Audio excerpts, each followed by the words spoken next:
এই যে আখতারুজ্জামান শাহিনের পক্ষে শিমুল ভূঁইয়া মূল খিলার, আর এদিকে আগের টেলিফোনের কথা মতো মিন্টু সাহেবের পক্ষে প্রতিনিধি হলো বাবু। আপনারা জানেন যে আনোয়ারুল আজিম হত্যাকাণ্ডের ঘটনায়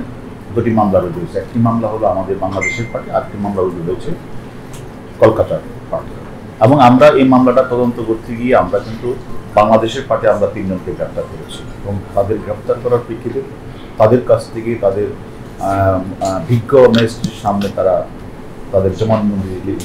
দিয়েছেন। সেই জবানবন্দিতেও আমরা অনেক তথ্য পেয়েছি। পাশাপাশি আমরা কলকাতার যে অপরাধী তার কাছ থেকেও আমরা অনেক তথ্য পেয়েছি। এছাড়াও ডিজিটাল ডিভাইস এবং ডিজিটাল এভিডেন্স এবং সিডিআর বিভিন্ন তথ্য পর্যালোচনা করে আমরা অন্য তথ্য পেয়েছি। এবং আপনারা জানেন যে একটি ব্যক্তি প্রথম আমরা যার নামটি পেয়েছিলাম সেটা হলো পরিকল্পনা এবং অর্থদাতা হিসাবে পরিকল্পনাদাতা হিসেবে আমরা পেয়েছি হলো যে আখতারুজ্জামান শাহিন, যে কয়েকবারই পরিকল্পনা করেছে তাকে হত্যা করবে এবং তার পরিকল্পনার ধারাবাহিকতায় সে মাস্টার মাইন্ড হিসেবে সেখানে বাসা ভাড়া নিয়ে সেখানে হত্যাকাণ্ডে সংযুক্ত করেছে। অন্যদিকে আমরা যখন দেখলাম তাদের মানে শিমুল ভূঁইয়ার ম্যাজিস্ট্রেটের সামনে জবানবন্দিতে সে যে কথাটি বলেছেন যে যারা হত্যাকাণ্ডের 1 সপ্তাহ আগে 6 তারিখে তারা বাংলাদেশের আরেকজন নেতার সাথে তারা টেলিফোনে যোগাযোগ করেছে, সেখানে একটা অর্থের কথা বলেছে, সেখানে 2 কোটি টাকা লেনদেন এবং সেই 2 কোটি টাকা লেনদেনের মধ্যে গিয়ে বাংলাদেশে যাওয়ার পরে দিবে আপনার 20 লাখ আর 1,80,00,000 টাকা দেবে 26 থেকে 29 তারিখের মধ্যে। সেই তথ্য মোতাবেক তারা কিন্তু নৃশংসভাবে হত্যা করে 13 তারিখ মানে পৈশাচিকদের লাশটা গুম করে তারা বিভিন্ন জায়গায় এমনভাবে ছড়িয়ে দিয়েছেন যেন তাকে কোনো কালেই যেন এই লাশটিকে খুঁজে না পাওয়া যায় এবং কলকাতার মাটি পুলিশ যেন আর যে কোনো অস্তিত্বই না পায়। এবং সে কারণে সকল অপরাধিত বাংলাদেশে তারা বাংলাদেশে চলে আসে এবং কেউ আবার একজন মাস্টার মাইন্ড চলে যায় আমেরিকা, আরেকজন চলে যায় সিয়াম নেপাল,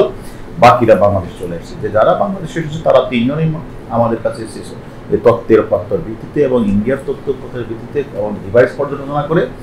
আমরা সর্বশেষ আমরা একদিকে যেমন আখতারুজ্জামান শাহিনের পক্ষে যেমন লিয়াজি অফিসার হিসেবে কাজ করেছে শিমুল ভূঁইয়া বাংলাদেশে এসে, তেমনিভাবে তারা ওইখান থেকে যে কথা বললেন বাংলাদেশে 6 তারিখ, সেখানেও কিন্তু দেখা যাচ্ছে যে আমরা যাকে গ্রেপ্তার করেছি আজকে যার 8 দিনের রিমান্ড হয়েছে উনি দায়িত্ব প্রদান করেছেন। আমরা যে আমাদের তথ্যপত্র এবং বিচার বিশ্লেষণ পেয়েছি যে বাবু আমাদের রিমান্ডে আছে, যে বাবুর সাথে যে আমরা কথাবার্তা বলেছি বাবু স্বীকার করেছে আমাদের কাছে যে হ্যাঁ আমরা যে মূল যে কিলার ঘাতক তার সাথে আমি একাধিক মিটিং করেছি এবং তার সাথে একাধিকবার টেলিফোনে কথা হয়েছে, তার সাথে ভাঙ্গায় বসে আমরা একসাথে সলা পরামর্শ করেছি এবং একটি পর্যায়ে আমি তাকে মৃত ব্যক্তির ছবি দিয়েছি। তাহলে আমাদের প্রশ্নটা হচ্ছে যে একদিকে আখতারুজ্জামান শাহিনের পক্ষে হলো শিমুল ভূঁইয়া, অন্যদিকে আজকে যারা আমরা 8 দিনের রিমান্ডে এনেছি তার পক্ষে কাজ করছে বাবু। তথ্যপত্র আমরা কথাটা বলছি। এখন আমার কথা হলো এই প্রক্রিয়ার সাথে আমাদের তাকে যে আমরা রিমান্ডে আনার অর্থটাই হচ্ছে আপনারা যে বললেন কেন রিমান্ডে আনছেন, আমাদের কাছে জিজ্ঞাসার বিষয় হবে এই যে আখতারুজ্জামান শাহিনের পক্ষে শিমুল ভূঁইয়া মূল খিলার, আর এদিকে আগের টেলিফোনের কথা মতো মিন্টু সাহেবের পক্ষে প্রতিনিধি হলো বাবু, এদের কথোপকথনের বিষয়টা কতটুকু জানেন আমাদের সাইদুল ইসলাম মিন্টু সাহেব, এবং বাবু যে কথাটা বলেছেন তার মোবাইল ফোন 3টায় আখতারুজ্জামান সাহেব নিয়ে গেছেন, তাকে ছবি দেখিয়েছেন, সেটার আমরা তার কাছে জিজ্ঞাসাবাদ করব তিনি কি কারণে এই মোবাইল ফোনগুলি নিয়ে গেলেন এবং কেন ওনার মোবাইলটা উনি নিয়ে গেলেন। এবং আরেকটি প্রশ্ন হলো আমাদের কাছে, যে প্রশ্নটা হবে এরকম যে 15 তারিখ শিমুল ভূঁইয়া দেশে আসলেন, তাকে হত্যা করে লাশটা গুম করে পৈশাচিকদের গুম করে মানে টুকরা টুকরা করে সেই ব্যক্তিটি ঢাকায় আসলেন। ঢাকা আসার পরে উনি ওনার সাথে মানে আমাদের মিন্টু সাহেবের প্রতিনিধি যোগাযোগই কেন করলেন, আর তাকে যে গুম করা হয়েছে তার যে ছবিটা দেখালেন, এই ছবিটা যদি মিন্টু সাহেব দেখে থাকেন তাহলে উনি কেন আইন শৃঙ্খলা বাহিনী বা বাংলাদেশের মানুষ যে উদ্বিগ্ন, আমাদের মাননীয় প্রধানমন্ত্রী শুরু করে ইন্ডিয়ার পুলিশ সকলেই উদ্বিগ্ন, আর উনি 16 তারিখ থেকে জানেন তার সাথে কথা হচ্ছে এবং তিনি আমরা জানলাম গিয়ে 22 তারিখ, অথচ উনি কেন